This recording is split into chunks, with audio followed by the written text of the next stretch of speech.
জৈন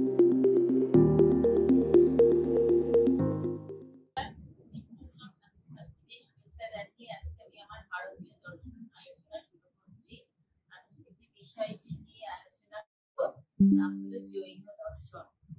জৈন দর্শন মূলত নাস্তিক দর্শন।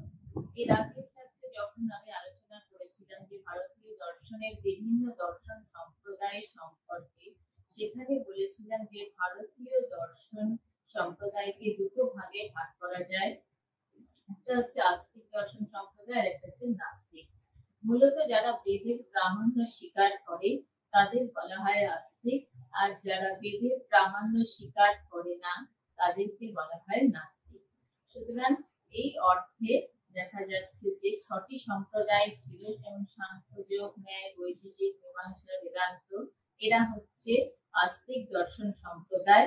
আর চার্বাক, বৌদ্ধ এবং জৈন সম্প্রদায় হচ্ছে নাস্তিক সম্প্রদায়। আজ আমি জৈন দর্শন সম্পর্কে আলোচনা করছি এবং প্রথমেই আমরা জানবো যে জৈন শব্দটির উৎপত্তি হয়েছে কোথা থেকে।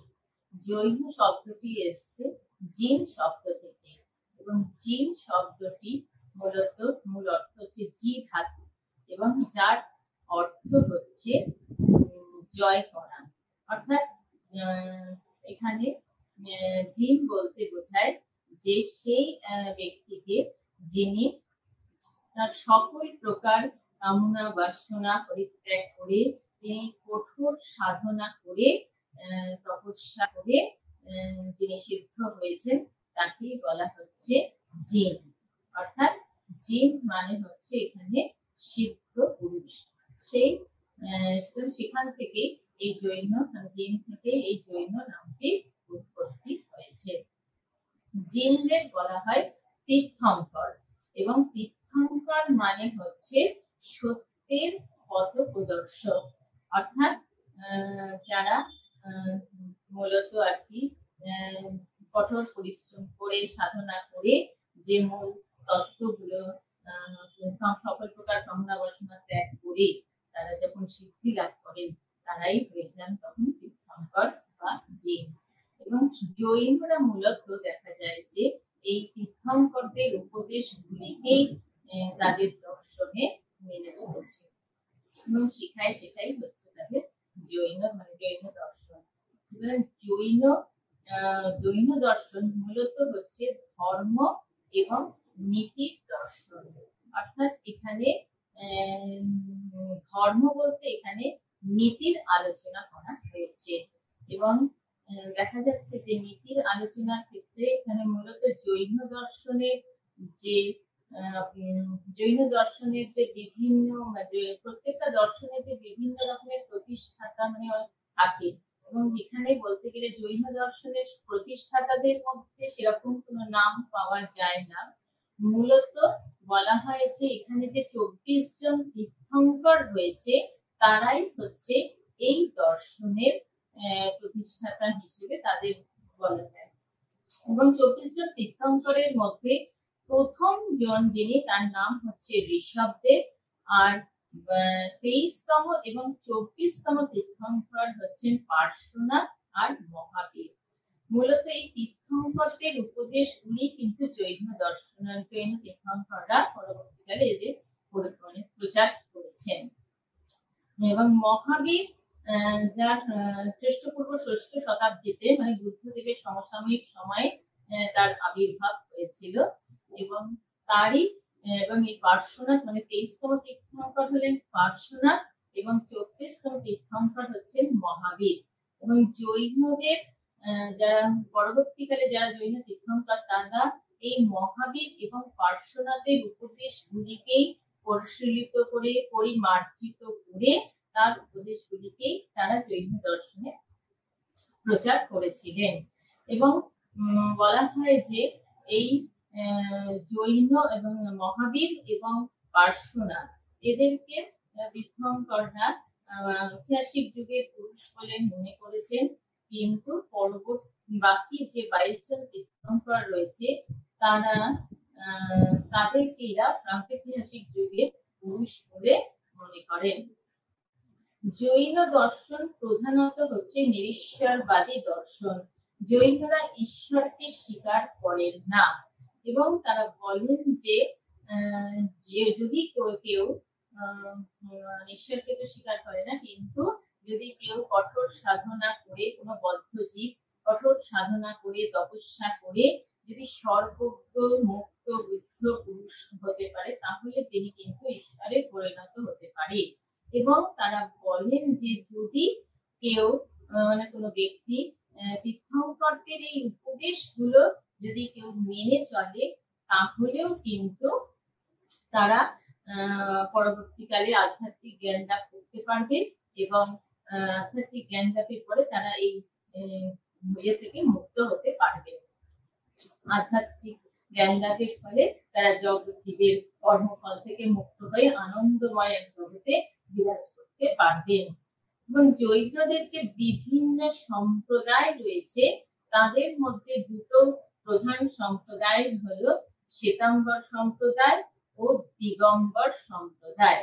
দুটি সম্প্রদায়ের মধ্যে মূলত বিশেষ কোনো পার্থক্য না থাকলেও কিন্তু তাদের জীবনচর্যা এবং আচরণ বিধিতে কিছু পার্থক্য লক্ষ্য করা যায়। যেমন ত্যাগ এবং বৈরাগ্য বিষয়ে দিগম্বররা হচ্ছে চরমপন্থী, আর শ্বেতাম্বররা ত্যাগ এবং বৈরাগ্য বিষয়ে নরমপন্থী। দিগম্বর সম্প্রদায় তারা সব মানে তাদের সংসার জীবন থেকে সবকিছুকে তারা মুক্ত করে, সব বিষয় সব থেকে মুক্ত নিজেকে করে তবেই তারা কিন্তু তপস্যা করে। এবং সংসার জীবনের তারা এমনকি তারা নারী সঙ্গ পর্যন্ত ত্যাগ করেন এবং তারা তাদের বস্ত্র মানে কঠোর সাধনা করে তাদের নিজের বস্ত্র পরিত্যাগ করে তারা তাদের সাধনা করেন এবং তারা নারীকে তাদের জীবনের মুক্তি সাধনার অন্তরায় বলে মনে করে। তারা বলেন যে নারী কখনোই নারী সবসময় সাধনার পথে বাধা হয়ে দাঁড়ায়, সুতরাং তারা নারী সঙ্গ ত্যাগ করার কথাই বলেছেন। এবং তারা বলেন যে নারী যদি পুরুষ হয়ে না জন্মায় তাহলেও তাদের মুক্তি হয় না। এবং তারা আরো কথা বলেন যে অপরের গৃহে পান করা, ভোজন করা, অন্যের জিনিস গ্রহণ করাকেও পর্যন্ত তারা নিষেধ করেন। এবং দিগম্বর সম্প্রদায় বলছেন যে সকল প্রকার কামনা বাসনার হাত থেকে যদি বিষয় আসক্তি থেকে যদি নিজেদের বিরত না রাখা যায়, তাহলে মানুষ কিন্তু সংসার বন্ধন থেকে কখনো মুক্ত হতে পারে না। কিন্তু অপরদিকে যারা শ্বেতাম্বর সম্প্রদায়, তারা কিন্তু এতটা কঠোর মনোভাব প্রকাশ করে না। তারা নারীদের কিন্তু নিজেদের সাথে সাথে নারীদের মুক্তি সাধনার দ্বারা তারা মুক্তি লাভের কথা বলেন এবং তারা শ্বেত বস্ত্র পরিধান করে তারা তাদের সাধনা করে। এবং তারা বলেন যে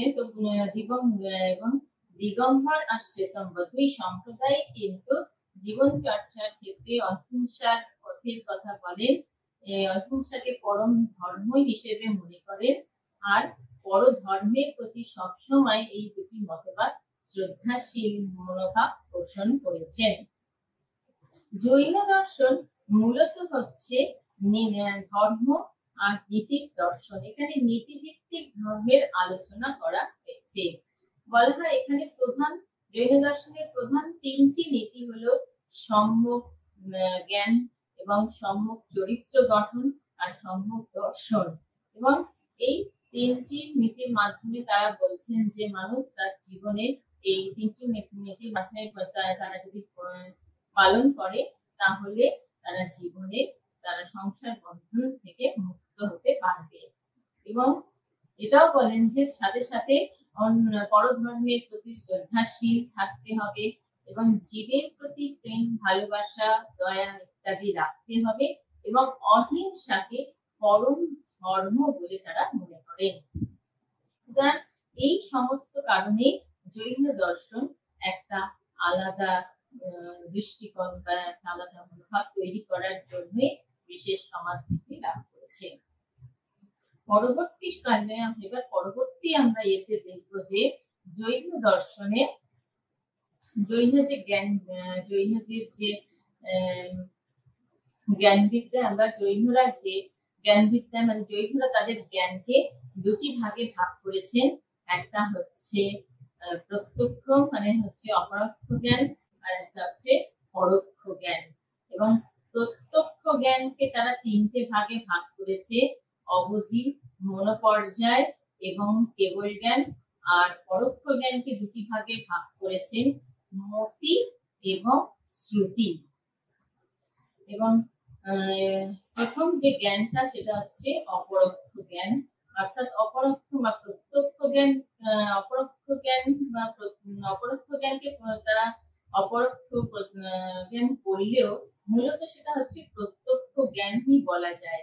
কারণ যে অপরোক্ষ বা প্রত্যক্ষ জ্ঞান কিছুটা হলেও অংশত ইন্দ্রিয়ের উপর নির্ভরশীল, আর কিছুটা হচ্ছে বিচার বিশ্লেষণমূলক অনুমান আর শব্দ জ্ঞানের উপর নির্ভরশীল। সেই জন্য যে বাহ্য বিষয়ের দ্বারা যে লব্ধ জ্ঞান, এছাড়া মনের মাধ্যমে পাওয়া যে লব্ধ জ্ঞান, সেই প্রত্যক্ষ এই প্রত্যক্ষ জ্ঞানকে অনেক সময় এটাকে বলা হচ্ছে মতি জ্ঞান। কারণ কি, এই মতি জ্ঞানটা আমরা সবসময় আমরা বাহ্য ইন্দ্রিয়ের মাধ্যমে এবং মনের মাধ্যমে প্রাপ্ত মানে লব্ধ এই জ্ঞান। এবং এই মতি জ্ঞানের হচ্ছে চারটি স্তর মানে চারটি পর্যায় দেখতে পাওয়া যায়।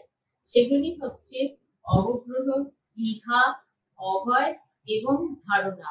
এটা হলো মতি জ্ঞানের চারটে পর্যায়। এবং প্রথম যে পর্যায় মানে প্রথম যে ভাগটা সেটাকে হচ্ছে অবগ্রহ বলা হয়। অবগ্রহ মানে হচ্ছে এখানে একটা জাস্ট একটা প্রাথমিক জ্ঞান হচ্ছে আমাদের, যেমন বিষয়ের সঙ্গে ইন্দ্রিয়ের বাহ্য বিষয় ইন্দ্রিয়কে মিলিত করলে সেখানে বিষয়ের স্পষ্ট কোনো জ্ঞান হয় না, একটা বোধ জন্মায়, একটা সংবেদনের বোধ যখন জন্মায় সেটাকে বলা হচ্ছে অবগ্রহ। যেমন একটা শব্দ সংবেদন, কিন্তু তার সম্বন্ধে কোনো একটা সেই জ্ঞানটা কোনো স্পষ্ট জ্ঞান নয়, একটা অস্পষ্ট জ্ঞান। সেই জ্ঞানটাকে এখানে বলা হচ্ছে অবগ্রহ জ্ঞান। এবং পরবর্তী যে জ্ঞানটা সেটা হচ্ছে ইহা জ্ঞান। মানে এই যে একটা প্রাথমিক মানে বিষয়ের সঙ্গে যখন বাহ্য ইন্দ্রিয় বিষয়কে উদ্দীপিত করলো, তার ফলে একটা প্রাথমিক বোধ উৎপন্ন হলো। এবং সেই বোধটা মানে সেই যে সংবেদনটা আমাদের উৎপন্ন হচ্ছে, এটা কিসের সংবেদন? যখন এই সংবেদনের উপর যখন আমরা প্রশ্ন আমাদের মনে জেগে ওঠে, তখন সেই প্রশ্নটা সেই যে প্রশ্নটা আমাদের মনে জাগছে বা আন্দোলিত হচ্ছে, এটাকে বলা হচ্ছে ইহা জ্ঞান। যে এই সংবেদনটা আসলে কিসের, মানে এটা কি কোনো মানুষের কণ্ঠস্বর না কোনো গাড়ির শব্দ? মানে এই যে দুটোর মধ্যে যেরকম একটা মানে একটা সংসার মানে একটা সংসার চলে, যেটা কিসের সংবেদন, তখন সেই স্তরটা মানে একটা প্রশ্ন এখানে সবসময় চলতে থাকে, সেটাকেই বলা হচ্ছে ইহা স্তর। এবং পরবর্তী যে স্তরটা সেটাকে বলা হচ্ছে অভয় স্তর। মানে এখানে যে আগের যে প্রশ্নটা মানে ইহা স্তরে যে প্রশ্নটা উঠেছিল, এইখানে সেই প্রশ্নের সমাধান হচ্ছে, অর্থাৎ আমরা সেই সংবেদনটাকে বচনের আকারে আমরা প্রকাশ করতে পারছি। যখন আমরা বুঝতে পারছি যে হ্যাঁ এটা কোনো মানুষেরই কণ্ঠস্বর, আবার যখন বলতে পারছি যে হ্যাঁ এটা গাড়ির শব্দ, তখন তার থেকে তখন সেই প্রশ্নের সমাধান হচ্ছে, তখন সেই স্তরটাকে আমরা বলছি অবায়। এবং তার পরবর্তী যে স্তরটা, যখন আমরা এই জ্ঞানটাকে নিশ্চিতভাবে জানলাম, তারপর সেই জ্ঞানটা যখন আমাদের মনে সঞ্চয় করে রাখলাম, তখন যেটা হচ্ছে জ্ঞানটা হলো সেটাকে বলা হচ্ছে ধারণা। অর্থাৎ জ্ঞান যখন মনে সংরক্ষণ করে রাখা হচ্ছে, তখন সেটাকে বলা হচ্ছে ধারণা। এবার পরবর্তী যে জ্ঞান সেটা হচ্ছে শ্রুতি জ্ঞান। অর্থাৎ এখানে বলা হচ্ছে যে যখন কোনো আপ্ত ব্যক্তি বা বিশ্বাসযোগ্য ব্যক্তির কথিত বা লিখিত বাক্য থেকে যে জ্ঞান হয়, সেটাকে বলা হয় তাকে বলা হচ্ছে শ্রুতি। এবার পরবর্তী যে তিনটি মানে অপরোক্ষ যে জ্ঞান মানে যেটা পরোক্ষ বা প্রত্যক্ষ যে জ্ঞান জৈনরা বিভাগ করেছেন সেটা হচ্ছে অবধি, মনোপর্যায় আর হচ্ছে কেবল জ্ঞান। এখানে বলা হচ্ছে যে জীবাত্মা চৈতন্য জীবাত্মার স্বরূপ ধর্ম, আর জীবাত্মা চৈতন্যতে সর্বদাই থাকে, কিন্তু কোন রকম অন্তরায় বা বাদ থাকলে, বাদ না থাকলে তখন চৈতন্য তার বিষয়কে প্রকাশ করতে পারে। কিন্তু কিন্তু জীবাত্মা স্বরূপত সর্বজ্ঞ হলেও দেখা যায় যে কর্মের প্রভাবের কারণে বা উদ্গল দূষিত কারণে সেখানে কর্মের প্রভাব যেখানে পড়ে, কর্মের প্রভাব জনিত কারণে অনেক সময় সর্বজ্ঞ জীবাত্মার সর্বজ্ঞ যে জীবাত্মা সর্বজ্ঞ হওয়াতে সেই সর্বজ্ঞ ব্যক্তি সে জ্ঞানটা প্রকাশ করতে পারছে না। তখন কি হচ্ছে, যে সর্বজ্ঞ ব্যক্তির যে জ্ঞান প্রকাশ মানে কর্মের ফলজনিত কারণে সেটা প্রকাশ করা যাচ্ছে না, তার কর্মের প্রভাবজনিত কারণেই সেটা হচ্ছে না। সুতরাং এই কর্মফল জনিত মানে কর্মফলের কারণে এই জ্ঞানটাকে এই স্তরের প্রত্যক্ষ মানে অপরোক্ষ বা প্রত্যক্ষ জ্ঞানের স্তরটাকে তিনটে ভাগে ভাগ করা যাচ্ছে। একটা হচ্ছে অবধি, তারপর একটা হচ্ছে মনোপর্যায়, তারপর হচ্ছে কেবল জ্ঞান। অবধি মানে হচ্ছে যেখানে ইন্দ্রিয়ের কোনো ইন্দ্রিয়ের ছাড়াই, যেখানে সরাসরি আমরা যখন কোনো কর্মের ফল থেকে খানিকটা মানে কর্মের ফল থেকে খানিকটা মুক্ত হয়ে যখন কোনো জ্ঞান লাভ সরাসরি ইন্দ্রিয়ের মাধ্যম ছাড়াই যখন জ্ঞান লাভ করছি, এটাকে বলা হচ্ছে একটা অতীন্দ্রিয় বা একটা আলোক দৃষ্টি। কারণ কর্মের প্রভাব থেকে মুক্ত হয়ে যখন সরাসরি আমরা সে জ্ঞান লাভ করছি তখন সেটাকেই বলা হচ্ছে অবধি। এবং এখানে যদিও অতীন্দ্রিয় হলেও কিন্তু দেশকালের মধ্যে কিন্তু সেই প্রত্যক্ষ সীমায়িত থাকে, এবং দেশকালের গণ্ডির মধ্যে সীমায়িত থাকার জন্যই এই জ্ঞানটাকে আমরা অবধি করছি। সাধারণত এটা এই জ্ঞানের দ্বারা দূর দূরান্ত মানে দূরের যে জ্ঞান লাভ করছে সে দূরের দেশকালের মধ্যে অথবা সে দূরের বিষয় দূরের বা সূক্ষ্ম বিষয়কে সে প্রত্যক্ষ করতে পারছে। যোগযোগ যারা যোগ সাধনা করে তারা এই যোগযোগ প্রত্যক্ষের মাধ্যমে এই জ্ঞান তারা লাভ করতে পারে। পরবর্তী যে জ্ঞান সেটা হচ্ছে মনোপর্যায়। মনোপর্যায় মানে হচ্ছে অপরের মানস বৃত্তি, অর্থাৎ সেখানে বর্তমান, ভবিষ্যৎ এবং অতীতের সাক্ষাৎ প্রত্যক্ষ।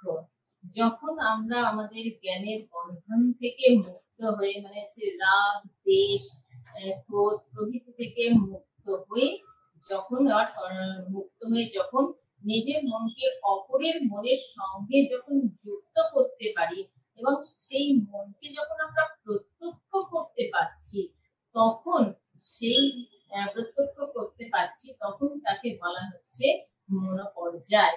যেমন এটাকে আমরা ইংরেজিতে অনেক সময় টেলিপ্যাথি বলে থাকি, যে এখানে আমরা যখন রাগ দেশ থেকে মুক্ত হয়ে যাচ্ছি এবং সেই মুক্ত হয়ে গিয়ে তখন আমাদের মন অন্য অপরের মনের সঙ্গে তখন আমাদের যুক্ত হয়ে গিয়ে সেই মন অপরের মনকে আমরা প্রত্যক্ষ করতে পারি, তখন সেটা হচ্ছে মনোপর্যায়। পরবর্তী যে জ্ঞান সেটা হচ্ছে কেবল জ্ঞান। যখন ব্যক্তি তার সম্যক জ্ঞান, সম্যক দর্শন এবং সম্যক চরিত্রের দ্বারা তার সমস্ত প্রকার কর্মফল থেকে মুক্ত হয়ে যখন তার সাধনার দ্বারা যখন জ্ঞান লাভ করে তখন সেই জ্ঞানকে বলা হয় কেবল জ্ঞান। এবং এই কেবল জ্ঞান লাভ করলে ব্যক্তি তখন অনন্ত সুখের অধিকারী হয়, তার সমস্ত কর্মফল থেকে সে মুক্ত হয়ে সে একটা বিরাজ মানে আনন্দময় জগতে সে বিরাজ করতে থাকে। সুতরাং এটা হচ্ছে জৈনদের জ্ঞানের প্রকারভেদ। যে জৈনরা মূলত প্রথম দুটো জ্ঞান প্রথম তারা হচ্ছে জ্ঞানকে দুটো ভাগে ভাগ করছেন, একটা হচ্ছে অপরোক্ষ, একটা হচ্ছে পরোক্ষ। এবং প্রত্যক্ষ যে জ্ঞান সেই অপরোক্ষ জ্ঞানকে তিনটে ভাগে ভাগ করছে, অবধি, মনোপর্যায় এবং কেবল। আর পরোক্ষ জ্ঞান হচ্ছে মতি আর শ্রুতি। মতি জ্ঞানের আমরা চারটে ভাগ দেখলাম। অবজ্ঞ, যেখানে একটা জ্ঞানের প্রাথমিক জ্ঞান জাস্ট হচ্ছে, সেখানে কোনো বিষয় নিশ্চিত জ্ঞান হচ্ছে না। এবং পরবর্তী যে স্তরটা সেটা হচ্ছে ইহা জ্ঞান। ইহা জ্ঞানের ক্ষেত্রে আমরা এখানে দেখলাম যে এখানে একটা আমরা সেই সংবেদন, যে প্রাথমিক জ্ঞানের সংবেদনটা যেটা সংবেদন, সেখানে একটা আমাদের প্রশ্ন যাচ্ছে, সেটা হচ্ছে ইহা জ্ঞানের স্তর। তারপর হচ্ছে যখন সেই জ্ঞানটা আমরা নিশ্চিত ভাবে লাভ করতে পারছি, মানে এটা হ্যাঁ সত্যি এখানে একটা আমাদের মানুষের কণ্ঠস্বর বা কোনো মানুষ কণ্ঠস্বর শুনতে পাচ্ছি, সেই প্রশ্নের নিষ্পত্তি হচ্ছে বাচনিক জ্ঞান বলে আমরা সেটাকে বুঝতে পারছি, সেটা হচ্ছে অবায় স্তর। আর যখন জ্ঞানকে আমরা মনে সংরক্ষণ করে রাখতে পারছি, যেই ধারণাকে, সেটাকে হচ্ছে ধারণা। আর অবধি আর শ্রুতি হচ্ছে যেখানে হচ্ছে কোনো ব্যক্তি, আমাদের কোনো আপ্ত ব্যক্তি বা বিশ্বাসযোগ্য ব্যক্তি যে লিখিত বা কথিত বাক্যকে যখন জ্ঞান বলে মনে করা হয়, তখন সেটা হচ্ছে তাকে বলা হচ্ছে শ্রুতি। আর অবধি, মনোপর্যায় এবং কেবল তিনটে জ্ঞান। অবধি হচ্ছে অবধি যেটাকে বললাম, সেটা হচ্ছে অতীন্দ্রিয় দৃষ্টি বা হচ্ছে আলো দৃষ্টি, কোনো মাধ্যম ছাড়াই যে কর্মের বন্ধন থেকে আমাদের কিছুটা মুক্ত হয়ে যখন আমরা জ্ঞান লাভ করি, এবং দেশকালের মধ্যেই সেটা সীমায়িত থাকবে, তার বাইরে না, সেই যতীন্দ্রিয় হলো কিন্তু দেশকালের গণ্ডির মধ্যেই সীমাবদ্ধ, সেই জ্ঞানটাকে আমরা অবধি বলছি।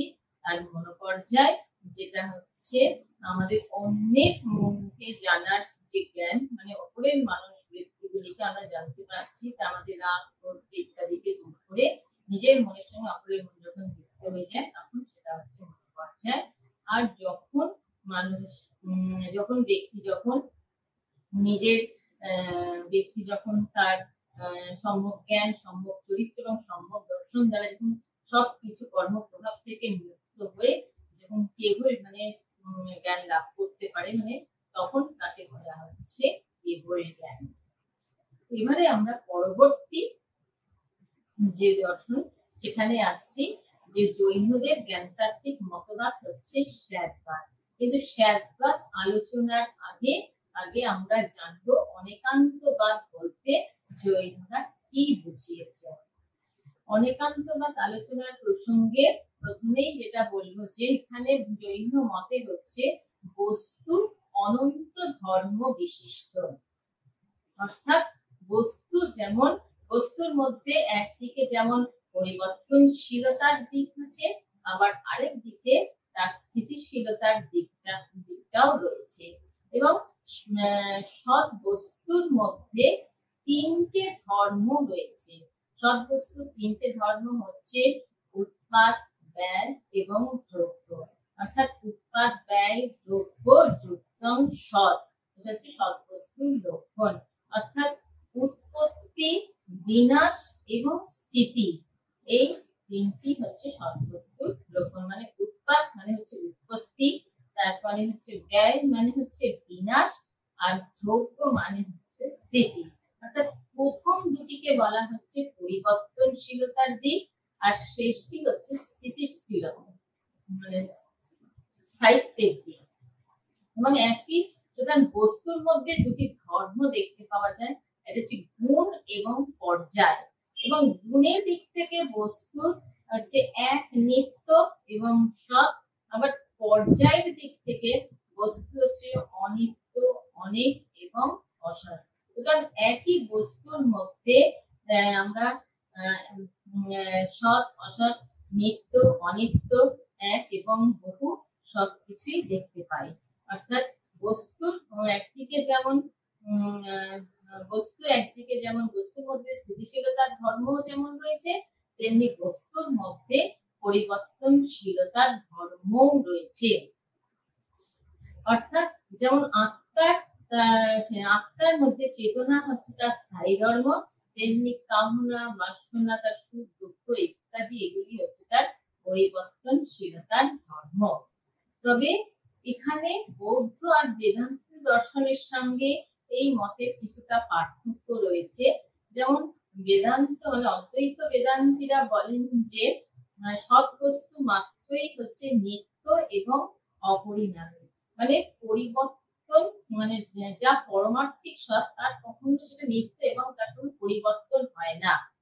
এবং যেটা পরিবর্তন হলে তখন সেটাকে আর আমরা যেমন অনিত্য পরিবর্তনশীল বস্তুকে কখনো সৎ বস্তু বলতে পারবো না। সুতরাং সেটাকে আমরা একমাত্র যদি সেটা পরিবর্তনশীল হয় তাহলে সেটা মাত্র একটা ভ্রান্ত জ্ঞানের বিষয় মাত্রই হবে। কিন্তু বৌদ্ধ দর্শন আবার বলে যে পরিবর্তনই জগতের ধর্ম, মানে পরিবর্তনটাই সৎ, আর স্থায়ী সত্তা বলে কিছু নেই। কিন্তু জৈন দর্শন আবার এই বেদান্তদের অনিত্যবাদ আর বৌদ্ধ দর্শনের পরিবর্তনবাদ দুটোকেই চরমপন্থী মতবাদ বলছে, এবং দুটো মতবাদকেই তারা বলছে একান্তবাদের হচ্ছে দুষ্ট। একান্তবাদ মানে হচ্ছে যেটা হচ্ছে এক পক্ষ মতবাদ, মানে কোন একটা মতবাদকে চরম সত্য বলে যদি আমি গ্রহণ করে নিই তাহলে সেটা সেই মতবাদ কিন্তু একান্তবাদের দোষে দুষ্ট হয়ে যায়। এবং জৈনরা বলেন যে বস্তুর অনন্ত ধর্ম, অর্থাৎ একটা দৃষ্টিভঙ্গি থেকে, মানে একদিক থেকে, মানে যদি গুণের দিক থেকে বস্তুকে আমি নিত্য স্থায়ী বলি তাহলে পর্যায়ের দিক থেকে তাকে পরিবর্তনশীল, পর্যায়ের দিক থেকে তাকে পরিবর্তন মানে স্থায়ী অনিত্য বলতে হয়। সুতরাং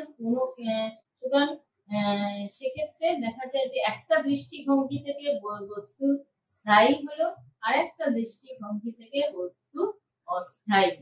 সুতরাং এইখানে এই একান্তবাদের দোষ থেকে মুক্ত করার জন্যই জৈনরা এই অনেকান্তবাদের কথা তারা বলেছেন।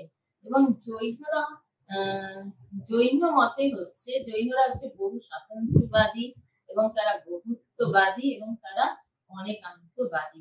কারণ জৈনরা মনে করেন যে বস্তুর মন নিরপেক্ষ সত্তা আছে, এবং তারা এটাও বলেন যে বস্তুর যেমন মন নিরপেক্ষ সত্তা আছে এবং জীবাত্মা এবং জগতে অসংখ্য জীবাত্মার অস্তিত্ব রয়েছে, তেমনি আবার অসংখ্য পুদ্গল বা জন্ম রয়েছে। আর জগৎ তারা এটাও বলেন যে প্রত্যেকটা বস্তু হচ্ছে অনন্ত ধর্ম বিশিষ্ট, এবং বস্তু যদি অনন্ত ধর্ম বিশিষ্ট হয় তাহলে বস্তু অনন্ত ধর্ম বিশিষ্ট হলে তাহলে সেখানে কোনো মতবাদকেই আমরা এক পক্ষ বা একান্ত, মানে একটা বিশেষ মতবাদ বলে সেটাকে যদি আমি চরম মতবাদ বলি তাকে আর গ্রহণ করা যাবে না। এবং সেটাকে যদি আমি গ্রহণ করে নিই তাহলে সেটাকে একান্তবাদের দোষ হয়ে যায়। সুতরাং কোনো মতবাদী চরম সত্য বলে কিছু হয় না, এবং প্রত্যেকটা মতবাদী একটা দৃষ্টিকোণ থেকে সত্য আর একটা দৃষ্টিকোণ থেকে সেটা মিথ্যাও হতে পারে। এবং জৈন মতে বলা হচ্ছে যে তারা বস্তুর মধ্যে কিছু ইতিবাচক দিক রয়েছে এবং কিছু নেতিবাচক দিকও রয়েছে। যেমন ইতিবাচক দিক থেকে একটা বস্তুর মধ্যে আমরা তার সদর্থক ধর্মগুলোকে যুক্ত করে তাকে কিছু বস্তুর সদর্থক ধর্মগুলোকে যুক্ত করে তাকে যখন আমরা একটা শ্রেণীতে অন্তর্ভুক্ত করছি, তারপর আবার নেতিবাচক দিক থেকে সেগুলিকে অস্বীকার করে অপরাপর বা তার স্বজাতীয় বিজাতীয় অপরাপর বস্তু থেকে আমরা তাকে আবার আলাদাও করতে পারছি। যেমন কোন মানুষের মধ্যে যেরকম তার দৈহিক কাঠামো, তার চলন, আচার, ব্যবহার এইসব দেখে তাকে আমরা তার ইতিবাচক দিকগুলোকে দেখে আমরা মানুষ শ্রেণীর মধ্যে তাকে অন্তর্ভুক্ত করছি, তেমনি আবার তার আবার নেতিবাচক দিক থেকে আবার অন্যান্য বস্তু বা অপরাপর বস্তু থেকে তাকে অন্য মানুষ বা অন্য বস্তু থেকে আমরা তাকে আলাদাও করছি। সুতরাং এর থেকে বলা যায় যে জৈন অনেকান্তবাদ জৈনরা বলেন যে বস্তু সরল নয়, বস্তু হচ্ছে জটিল এবং অনন্ত ধর্ম বিশিষ্ট। এরপর বলেন যে তারা জৈনরা যে তাদের লৌকিক যে প্রত্যক্ষ স্বীকার করছে, তারা বলেন যে জৈনদের লৌকিক প্রত্যক্ষকে তারা বলছেন যে একটা বিশেষ দৃষ্টিকোণ থেকেই হচ্ছে সত্য, এবং এটা বিশেষ দৃষ্টিকোণ থেকে তাদের মতবাদ সত্য, কিন্তু তারা সমগ্র সত্য নয়। কারণ জীবের কর্মের প্রভাব বশতই এই পূর্ণ সত্য স্বীকার করা যায় না। এবং কর্ম হলো জড়ানো, ভূতগল, এইসব ভূতগল দ্বারা গঠিত। সুতরাং এই কর্মের প্রভাব বশত অল্পজ্ঞ ব্যক্তি স্বল্পজ্ঞানী ব্যক্তি কখনো পূর্ণ জ্ঞান লাভ করতে পারে না। আমরা বস্তুর অনন্ত ধর্মের মধ্যে কিছু ধর্ম আমরা জানতে পারি, কিন্তু সব ধর্মকে অল্পজ্ঞানী ব্যক্তি কখনোই জানতে পারে না। এবং অল্পজ্ঞানী ব্যক্তি কখনো সব বস্তুর সমস্ত ধর্মকে জানতে পারে না। একমাত্র কেবল জ্ঞানী ব্যক্তি বা সর্বজ্ঞ ব্যক্তি বস্তুর সব ধর্মকে জানতে পারে। এবং যেহেতু মানুষ অল্পজ্ঞানী ব্যক্তি এবং সেহেতু তার জ্ঞান হচ্ছে আপেক্ষিক, আংশিক জ্ঞান। এবং যে কোনো বস্তুকে তারা বলছে যে একটা বিশেষ দৃষ্টিভঙ্গি থেকে যদি বস্তু সত্য হয়, তাহলে আর একটা দৃষ্টিভঙ্গি থেকে সে বস্তু মিথ্যাও হতে পারে। সুতরাং জৈনদের এই অনেকান্তবাদ, তারা তাদের অনেকান্ত যে আংশিক, তারা তাদের যে জ্ঞান সম্পর্কিত যে মতবাদ, সেখানে তারা এটাকে আংশিক সত্য বা আপেক্ষিক সত্য মতবাদ বলেছে। এবং এই সত্য এই বস্তু সম্পর্কে তাদের এই আপেক্ষিক বা আংশিক সত্যকে তারা যে বচনের মাধ্যমে প্রকাশ করেছে, সেটা হচ্ছে তারা বলছেন নয়। এই আংশিক জ্ঞানকে তারা বলছেন নয়, আর যে বচনের মাধ্যমে সেটাকে প্রকাশ করেছেন সেটাকেও তারা নয় বলেছেন। এবং তারা বলছেন যে নয়কে যদি আমরা পূর্ণ সত্য রূপে জানি, তাহলেও সেখানে একান্তবাদের দোষ হয়ে যায়। কারণ কোনো জ্ঞানকে কিন্তু পূর্ণ সত্য হিসেবে জানা হয় না। যে জ্ঞানকে আমরা জানি সেটা আংশিক জ্ঞান এবং আংশিক সত্য হিসেবেই জানি। জগৎ বিষয়ে আমাদের যে জ্ঞান, সেটা আংশিক জ্ঞান, এবং সেটাকে যদি আমি পূর্ণ সত্য হিসেবে দেখি, তাহলে কিন্তু একান্তবাদের দোষে দুষ্ট হয়ে যায়। এবং একান্তবাদ একটা ভ্রান্ত মতবাদ। সব মতবাদকেই তারা সমানভাবে দেখেছেন এবং কোন মতবাদকে চরম মতবাদ বলে বা পূর্ণ সত্য বলে তারা কিন্তু স্বীকার করেনি। সেই জন্য তারা বলেন যে জগৎ বিষয় সম্পর্কে যে মতবাদগুলি দেখি, সবটাই কোনটাই কিন্তু পূর্ণ সত্য নয়। একটা বিশেষ দৃষ্টিভঙ্গি থেকে আমরা মতবাদকে সত্য বলে মনে করি, আরেকটা দৃষ্টিভঙ্গি থেকে সেই মতবাদকে আমরা মিথ্যা বা সত্য নাও বলতে পারি। সুতরাং এই থেকে বোঝা যায় যে জৈনরা অপরাপর মতবাদের প্রতি তারা শ্রদ্ধা দেখিয়েছে, অপরাপর মতবাদের প্রতি তারা শ্রদ্ধাশীল হয়েছে এবং অপরাপর মতবাদকে তারা গ্রহণ করেছে। এবং এদিক থেকে দেখা যায় যে জৈনদের এই অনেকান্তবাদ এক প্রকার হচ্ছে আপেক্ষিকতাবাদ। অর্থাৎ এখানে তারা বলছেন যে একটা বস্তু আরেকটা বস্তু হচ্ছে সাপেক্ষ। একটা বস্তুর স্বরূপ জানলে আমরা অপরাপর অন্য বস্তুর স্বরূপ গুলো জানতে পারি, এবং এক বস্তুকে জানলে আরেকটা বস্তুকে জানলে। সুতরাং অন্যান্য বস্তুর স্বরূপ যখন আমরা জানতে পারছি, তখন একটা বস্তুকে আমরা জানছি, আবার এক বস্তুর স্বরূপ জানছি, অপরাপর সব বস্তুর স্বরূপ জানা যায়। কিন্তু সব বস্তুর স্বরূপ জানতে পারে কেবলমাত্র কেবল জ্ঞানী ব্যক্তি। অল্প জ্ঞানী ব্যক্তি কিন্তু সব বস্তুর স্বরূপ জানতে পারে না। সুতরাং বস্তুর অনন্ত ধর্ম, তার মধ্যে কিছু ধর্মগুলোই আমরা কেবল জানতে পারি। এবং জৈনরা এখানে একটা উদাহরণ দেন যে আমাদের যে জ্ঞান, সেটা হচ্ছে অন্ধ ব্যক্তিদের হস্তি দর্শনের মতন।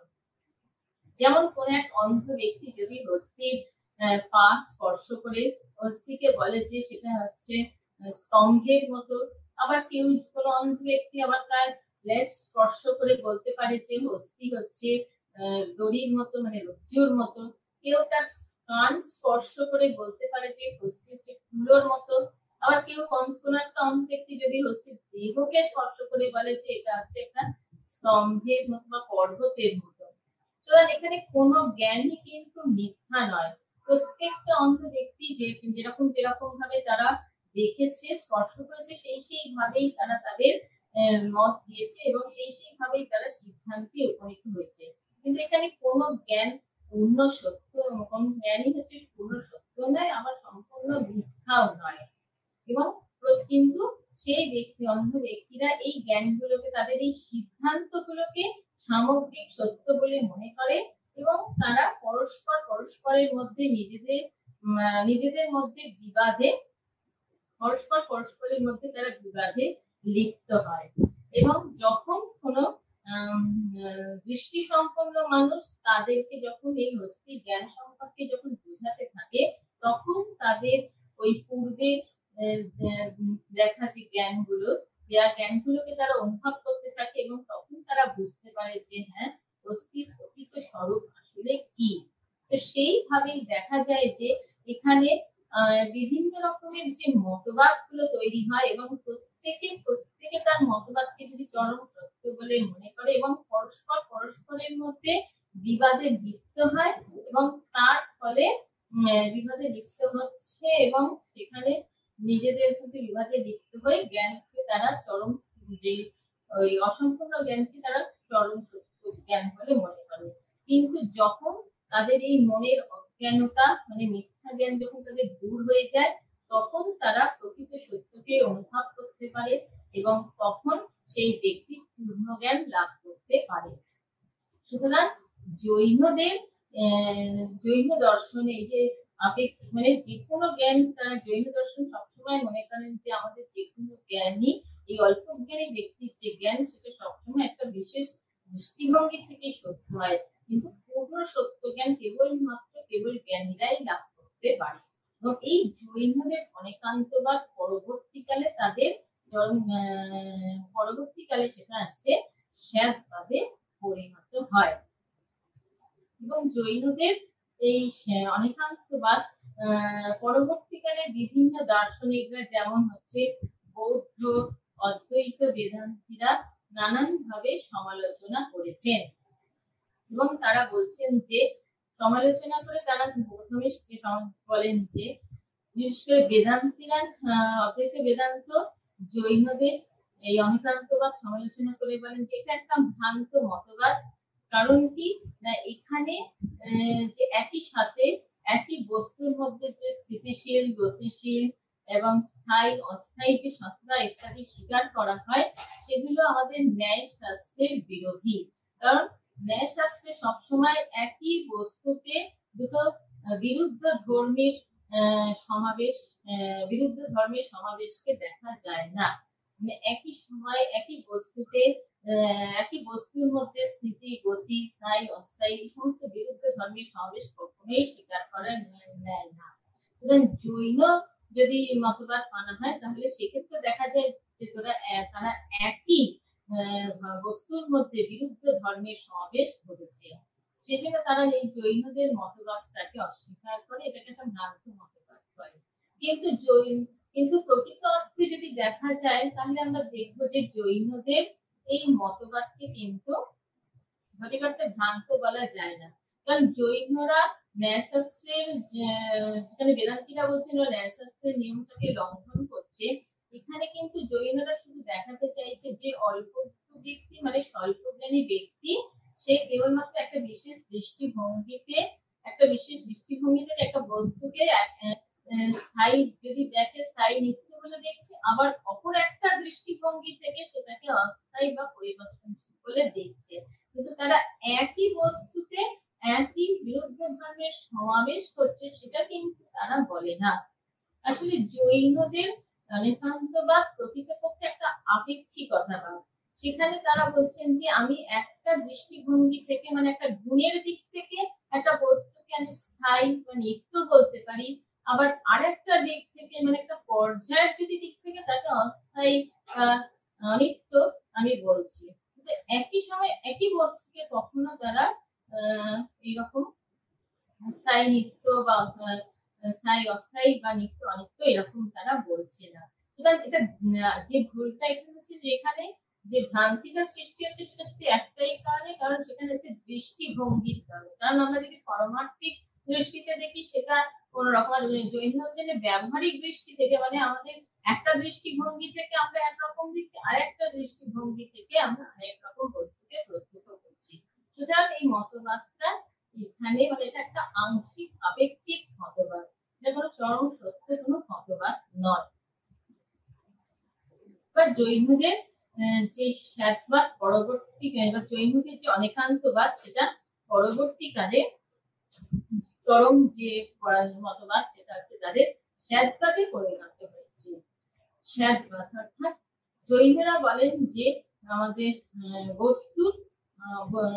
বস্তু অনন্ত ধর্ম বিশিষ্ট, অর্থাৎ আমাদের ব্যবহারিক লৌকিক ব্যবহারিক প্রত্যক্ষ জ্ঞানে যে কোনো বস্তুকে আমরা অনন্ত মানে বস্তুর অনন্ত ধর্ম বিশিষ্ট হওয়ায় এবং বস্তুর তাতে কি হচ্ছে আমরা বস্তুর অনন্ত ধর্ম বিশিষ্টের মধ্যে সসীম মানুষ কখনোই তার সবকটা ধর্মকে কখনো জানতে পারছে না।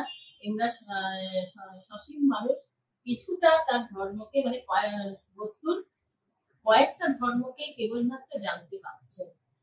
অনন্ত ধর্মের মধ্যে সব ধর্ম আমাদের জানা সম্ভব নয়। সেই জন্য আর যে কোনো মানুষ যে কোনো জ্ঞানকে একটা দৃষ্টিতে মানে একটা দেশ খণ্ডের ভিত্তিতে আমরা যদি দেখি যে একটা মানুষ আমাদের একটা ব্যক্তির কাছে এক বস্তু একরকম হলেও অন্য ব্যক্তির কাছে সেটা আবার আরেক রকম। সুতরাং দেশ কালের ভিত্তিতে দেখা যায় যে ভিন্ন ভিন্ন ব্যক্তির কাছে ভিন্ন ভিন্ন ভাবে দেশ কালে বিভিন্ন বস্তু বিভিন্ন ভাবে অবস্থান করছে। একজনের কাছে একরকম তো আরেকজনের কাছে আরেক রকম ভাবে অবস্থান করছে। সুতরাং জৈনরা তাদের বস্তুর অনন্ত ধর্মের মধ্যে কিছু ধর্মকে আমরা জানতে পারছি, বাকি ধর্মের আমরা জানতে পারছি না। কেবল জ্ঞানী ব্যক্তিকে শুধুমাত্র তার পূর্ণ ধর্ম জানা সম্ভব। সুতরাং জৈনরা এইখানেই তারা বলছেন যে দেশ কালের মধ্যে আমরা কেবলমাত্র যে কিছু একই বস্তুকে একভাবে একরকম অন্যভাবে আরেক রকম ভাবে এটাকে প্রত্যক্ষ করা যায়। তবে জৈনদের অনেকান্তবাদ হচ্ছে দ্বিমুখী মতবাদ। কারণ এখানে ইতি জ্ঞানের কারণ এখানে বস্তু জ্ঞান লক্ষ্য জ্ঞানের মধ্যে ইতিবাচক জ্ঞানের মধ্যে নেতিবাচক জ্ঞানের আবার নেতিবাচক জ্ঞানের মধ্যে আবার ইতিবাচক জ্ঞানের কিন্তু উল্লেখ থাকে। অর্থাৎ দুটি ভিন্ন দৃষ্টিভঙ্গি থেকে দুটো বিরুদ্ধ ধর্মের সমাবেশ এর মধ্যে লক্ষ্য করা যায়। যেমন হচ্ছে দ্রব্যের গুণের দিক থেকে দেখলে সেখানে তাকে আমরা সামান্য, সৎ, এক, স্থায়ী ইত্যাদি বলতে পারি। আবার যখন আমরা পর্যায়ের দিক থেকে দেখি তখন আবার সেই বস্তুকে বিশেষ, অস্থায়ী এবং অনেক এবং অসৎ এইভাবে বলতে পারি।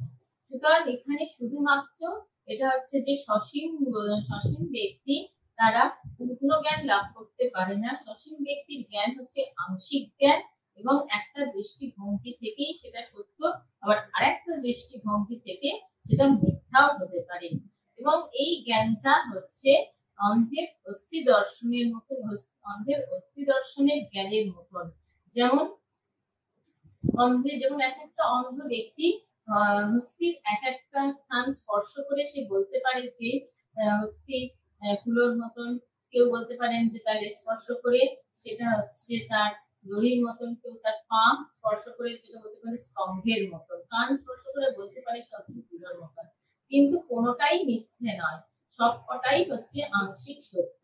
সেই রকম অল্প ব্যক্তি যখন তার দেশ কালে যখন যে খন্ড খন্ড জ্ঞানগুলো লাভ করছে সেই প্রত্যেকটা জ্ঞানই কিন্তু তার আংশিক সত্য জ্ঞান এবং কোনোটাই পূর্ণ সত্য নয়।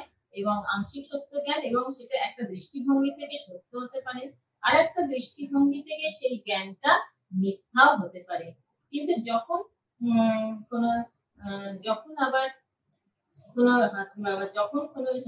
দৃষ্টি সম্পন্ন মানুষ, যখন অন্ধ ব্যক্তি যখন আবার দৃষ্টি ফিরে পাচ্ছে, তখন আবার তাদের দৃষ্টি ফিরে পাওয়ার পর যখন হস্তির পূর্ণ জ্ঞানটা যখন সে লাভ করছে, তখন সে পূর্বের জ্ঞানের সঙ্গে তখন সে তার ভুল বুঝতে পারছে যে হ্যাঁ, যে এবারে তার মনের যে অন্ধকারটা ছিল সেটা দূর হয়ে সে পূর্ণ জ্ঞান লাভ করতে পারবে।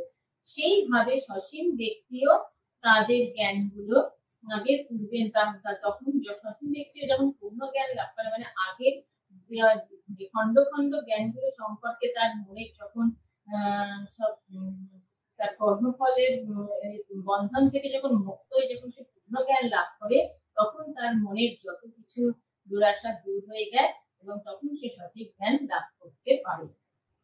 সুতরাং এখানে বলা যায় যে যে জৈন শ্বেতবাদ মূলত হচ্ছে এটা হচ্ছে মানে জৈনদের অনেকান্তবাদ হচ্ছে শ্বেতবাদেরই পরিণতি।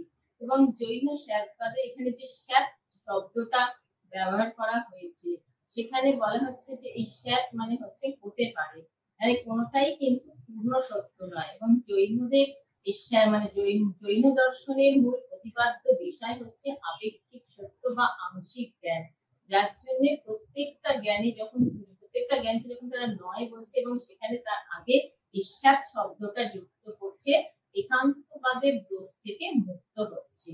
সুতরাং জৈনদের এই শ্বেত শব্দটির অর্থ মানে শ্বেত শব্দটি হচ্ছে অনেকার্থবোধক।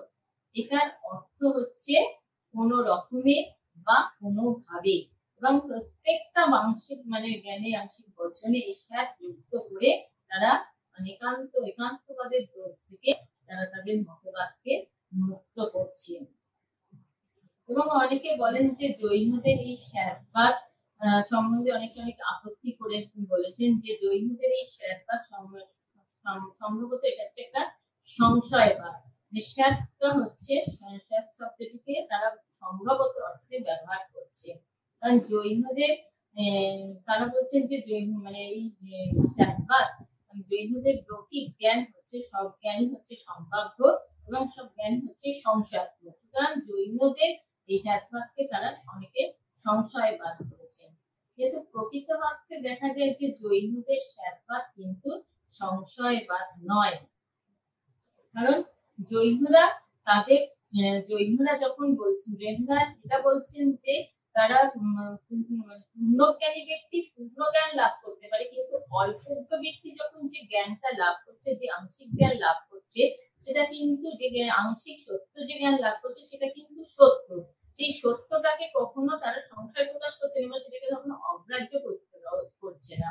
মানে যখন একটা ফুলকে তারা লাল ফুল বলছে, তখন সেই লাল ফুলটাকে মানে সেই ফুলটা যে লাল সেই সত্যটাকে তারা সেই আংশিক সত্যকে তারা কিন্তু অস্বীকার করছে না, সেটাকে তারা সত্য বলে স্বীকার করছে। সুতরাং জৈনদের এই শ্বেতবাদ কখনোই কিন্তু সংশয়বাদ নয়, এটা একটা আপেক্ষিক সত্য, আপেক্ষিক বা আংশিক সত্য মতবাদ। অনেকে বলেন যে জৈনরা তাদের শ্বেত শব্দটিকে যখন কোনোভাবে এই অর্থে ব্যবহার করে তখন জৈনদের এই শ্বেতবাদকে তারা বলছেন যে এটাকে একটা অজ্ঞেয়বাদ বলা যেতে পারে।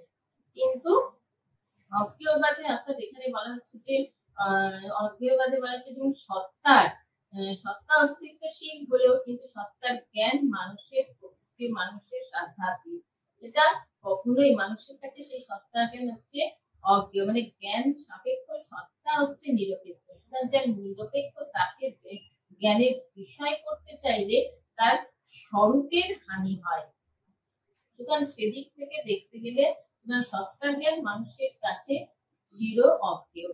কিন্তু জৈনরা বলেন যে পূর্ণ জ্ঞান লাভ অসম্ভব হলেও কিন্তু তারা একথা বলেননি যে আংশিক জ্ঞান লাভ অসম্ভব নয়, তারা বলছেন যে আংশিক জ্ঞান লাভ সম্ভব। কারণ পূর্ণজ্ঞানী ব্যক্তি পূর্ণ জ্ঞান লাভ করতে পারে, কিন্তু যেটা সসীম মানে অল্পজ্ঞ ব্যক্তি তারা যে আংশিক জ্ঞান লাভ করতে পারে সেটা কখনো মিথ্যা নয়। সুতরাং আংশিক জ্ঞান মানুষ মানে অল্পজ্ঞ বা সসীম জ্ঞান সম্পূর্ণ মানুষ লাভ করতে পারে। সুতরাং এখানে তারা বলেন যে যেহেতু যে জ্ঞান আংশিক এবং তাই জন্য সুতরাং সেই মতবাদকে কখনোই অজ্ঞেয়বাদ বলা যায় না। এবং জৈনরা তাদের যে নয় জৈনরা তাদের যে বচনকে নয় বলেছেন সেটা হচ্ছে শর্তহীন বা শর্তহীন নয়।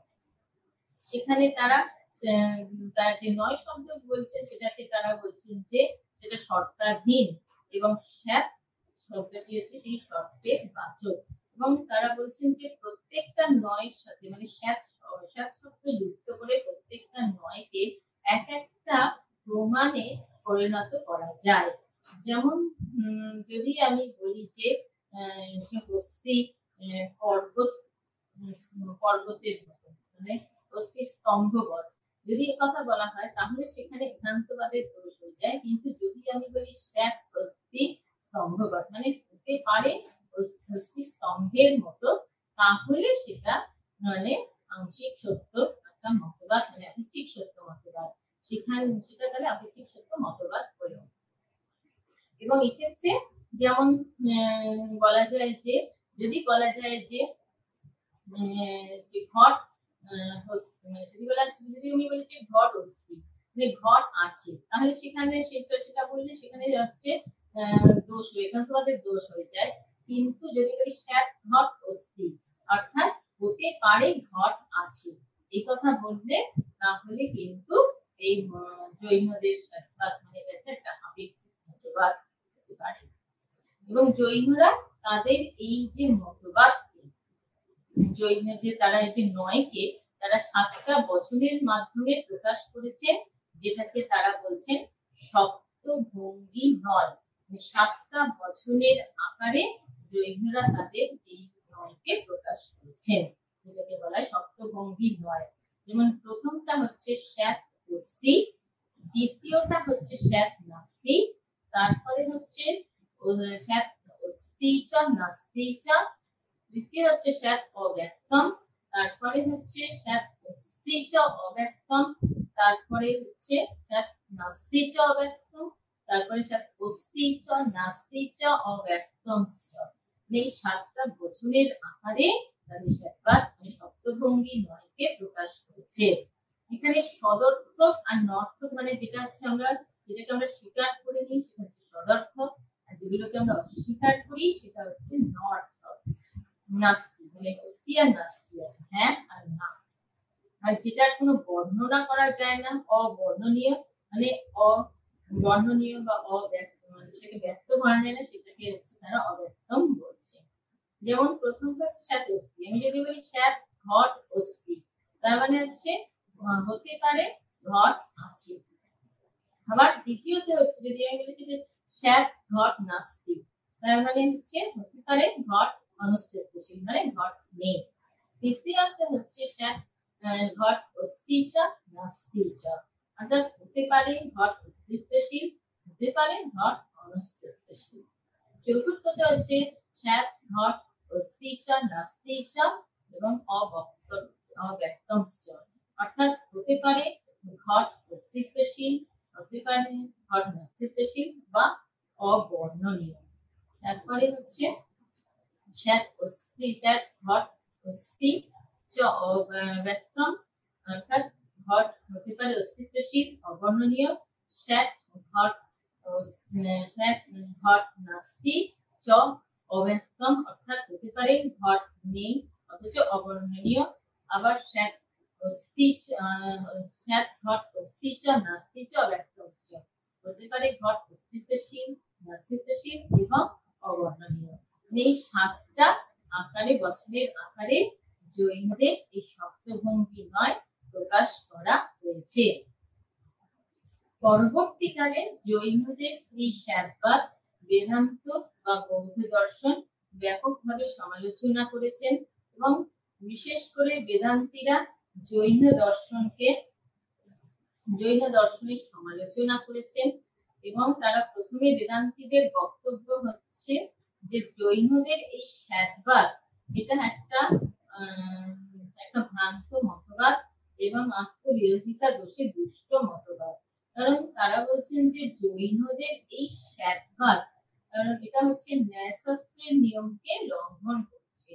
কারণ একই বস্তুর মধ্যে যেরকম সৎ অসৎ, স্থায়িত্ব অস্থায়িত্ব, যে বিভিন্ন বিরুদ্ধ ধর্মের সমাবেশ দেখা যায়, সেটা ন্যায়শাস্ত্রের নিয়মকে লঙ্ঘন করছে। মানে সেটাকে আমরা কখনো ওই একই বস্তুতে বিরুদ্ধ ধর্মের সমাবেশকে কখনোই স্বীকার করা যায় না। কিন্তু জৈন মতবাদ মানলে সেখানে দেখবো যে ওই বিরুদ্ধ ধর্মের সমাবেশ স্বীকার করতে হচ্ছে। কিন্তু প্রকৃত অর্থে যদি আমরা দেখি তাহলে দেখবো যে জৈন স্যাতবাদে কখনোই বিরুদ্ধ ধর্মের সমাবেশ দেখা যায় না। কারণ তারা বলছেন যে যখন কোনো একটা বস্তুকে আমি একটা দৃষ্টিভঙ্গি থেকে সৎ বলছি, তখন আরেকটা দৃষ্টিভঙ্গি থেকে তাকে আমি অসৎ বলছি। সুতরাং একই, এটা হচ্ছে স্বল্পজ্ঞানী ব্যক্তিরা তাদের স্বল্পজ্ঞানের জন্যই একটা দৃষ্টিভঙ্গি থেকে তারা সব, একটা দৃষ্টিভঙ্গি থেকে অসৎ দেখে, কিন্তু পূর্ণজ্ঞানী ব্যক্তি কিন্তু একই বস্তুতে বিরুদ্ধ ধর্মের সমাবেশ তারা দেখে না। সুতরাং সেক্ষেত্রে দেখা যায় যে জৈন মানে জৈনবাদীরা বলেন যে না, এটার মধ্যে কোনো বিরুদ্ধ ধর্মের সমাবেশ নেই, কারণ অল্পজ্ঞ মানুষ হয়তো একটা দৃষ্টিভঙ্গি থেকে সৎ, আরেকটা দৃষ্টি অসৎ বা গুণের দিক থেকে তারা স্থির এবং পর্যায়ের দিক থেকে পরিবর্তনশীল এইসব গুণগুলো দেখতে পারে, কিন্তু পূর্ণজ্ঞ মানে জ্ঞানী ব্যক্তি কখনোই একই বস্তুতে বিরুদ্ধ ধর্মের সমাবেশ ঘটাতে পারে না। এবং সেই ক্ষেত্রে এটা হচ্ছে দৃষ্টিভঙ্গির জনিত কারণে এই দোষ হচ্ছে। দ্বিতীয়ত বলা যাচ্ছে যে বেদান্ত দর্শন কিন্তু এদের মতবাদকে বলছেন যে সম্ভাব্যতার মতবাদ, এবং সম্ভাব্যতার মতবাদ বলছেন কারণ তারা বলছেন যে এই মতবাদে একটা সম্ভাব্যতার মতবাদ এইখানে বলছে যে এটা যে মতবাদ যদি সম্ভাব্য হয় তার থেকে কিন্তু কোনো তাদের জ্ঞান থেকে যদি কোনো জ্ঞান সম্ভাব্য হয় তাহলে সেই জ্ঞান থেকে কখনোই কোনো মতবাদ সৃষ্টি হতে পারে না। সুতরাং জৈনদের জৈন জ্ঞান কি সম্ভাব্য হয়, তাহলে জৈন মতবাদ হচ্ছে সম্ভাব্য, কিন্তু জৈনদের সে কথা বলে না, কারণ জৈনরা বলছেন যে আমাদের মতবাদ হচ্ছে একটা আপেক্ষিক এবং আংশিক সত্য মতবাদ, এবং অল্প এবং পূর্ণজ্ঞানী ব্যক্তি তার পূর্ণ দৃষ্টিতে হচ্ছে পূর্ণজ্ঞান লাভ করছে এবং সে এই সম্ভাব্য বলে কোনো জ্ঞানকে দেখছে না, কিন্তু আর অল্পজ্ঞানী ব্যক্তিরা তারা তাদের কর্মফল দূষিত কারণে তারা একই বস্তুকে এক দৃষ্টিভঙ্গি থেকে একরকম দেখলেও অনেক দৃষ্টিভঙ্গিতে একরকম দেখছে, কিন্তু তাদের এই মতবাদ কখনোই সম্ভাব্যতার মতবাদ নয়। পরের বলা যায় যে সেখানে আরেকটা আপত্তি এখানে ওঠে যে অনেকে বৌদ্ধ বা বেদান্তীরা আরেকটা প্রশ্ন তুলেছেন যে তারা বলছেন যে জৈনদের এই মতবাদ, জৈনদের যে মতবাদ তারা তাদের এই মতবাদকে তারা যে আপেক্ষিক মানে জৈনদের লৌকিক প্রত্যক্ষ যে যারা যে লৌকিক প্রত্যক্ষ স্বীকার করছে এবং তাদের সেখানে বলছে যে তাদের মতবাদ হচ্ছে আপেক্ষিক সত্য, এবং আপেক্ষিক সত্য মতবাদ পূর্ণ সত্য নয়। কিন্তু এই অর্থে যদি তাদের মতবাদ যদি তারা সমগ্র লৌকিক জ্ঞানকে যদি আপেক্ষিক বলে, আংশিক সত্য বলে, কিন্তু তারা তাদের সিদ্ধান্তকে কখনোই আপেক্ষিক বা আংশিক সত্য বলছে না। সুতরাং সেদিক থেকে দেখতে গেলে এটা একান্তবাদের দোষ হয়ে যায়, কিন্তু যে একান্তবাদ থেকে তাদের মতবাদকে তারা মুক্ত করতে চেয়েছে। তাহলে এখানে দেখা যাচ্ছে যে জৈনরা তাদের মতবাদে যে একান্তবাদের দোষ দূর করার জন্য একান্তবাদকে আনতে চেয়েছেন, তাহলে সেখানে একান্তবাদের এখানে দোষ হচ্ছে, কারণ তারা লৌকিক জ্ঞানকে তারা আপেক্ষিক বা আংশিক বলছে, কিন্তু তাদের সিদ্ধান্তটাকে কিন্তু আংশিক বা আপেক্ষিক বলছে না। এবং জৈনদের জ্ঞান মানে জৈনদের সাধবাদ হচ্ছে একটা লৌকিক মতবাদ, এবং এই মতবাদকেও তাহলে আপেক্ষিক এবং আংশিক বলতে হয়, কিন্তু জৈনরা তাদের মতবাদকে আপেক্ষিক বা আংশিক মতবাদ বলছে না। এই জন্য কারণ কোনো পূর্ণ সত্য উপর নির্ভর করে তবেই আমরা আংশিক সত্যি উপনীত করতে পারি, কিন্তু পূর্ণ সত্য ছাড়া আংশিক সত্যের জ্ঞান লাভ করা যায় না। সেক্ষেত্রে তাহলে দেখতে গেলে জৈনদের এই দোষটি কিন্তু পরিহার করা যাচ্ছে না। অপরপক্ষে জৈনরা যে সপ্তভঙ্গি নয়ের কথা বলেছেন, সেখানে তাদের প্রথম তিনটি নয় ঠিক আছে, কিন্তু পরের যে চতুর্থটি শেষের তিনটি নয়কে অনেকে মানে বৌদ্ধ দার্শনিকরা এটাকে অবান্তর অবাস্তব বলছে, কারণ তাদের মতে যে প্রথম চারটির উপর নির্ভর করেই পরের তিনটি গঠন করা হয়েছে, এবং এই সপ্তভঙ্গি যে নয়ের শেষ তিনটি সেখানে এটা হচ্ছে বৌদ্ধ এবং